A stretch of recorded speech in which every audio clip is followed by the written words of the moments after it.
Soal KJ Fasa 4.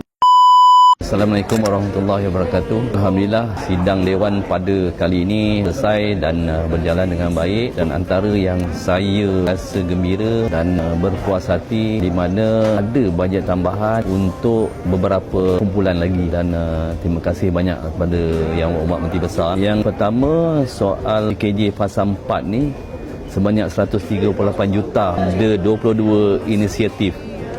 Warga emas dapat, suri rumah RM200, tapi pasangan baru kahwin RM400. Jadi penjaja kecil pun dapat kali ini sebanyak RM300. OKU, anak yatim dan ramai lagi lah.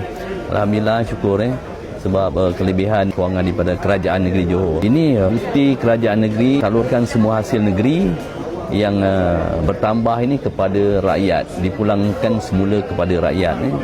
Jadi ini mudah-mudahan ia dapat mengurangkanlah kos sara hidup yang kita ni yang dikatakan semakin meningkat. Dan juga bangsa Johor ni memang kerajaan jaga dengan baik. Sentiasa tengok rakyatnya supaya dalam keadaan baik dan juga senang dalam kehidupan masing-masing. Saya selaku wakil rakyat kawasan amat berterima kasih banyak kepada Yang Berhormat Menteri Besar Johor, Dato' On Hafiz bin Ghazi, kerana sentiasa ingat tentang rakyat yang di bawah ni. Jadi mudah-mudahan beliau akan terus sihat dan terus dipanjangkan umur supaya dapat mentadbir negeri Johor ini dengan lebih baik, dan limpahannya insya-Allah akan dipulangkan balik kepada rakyat sekalian.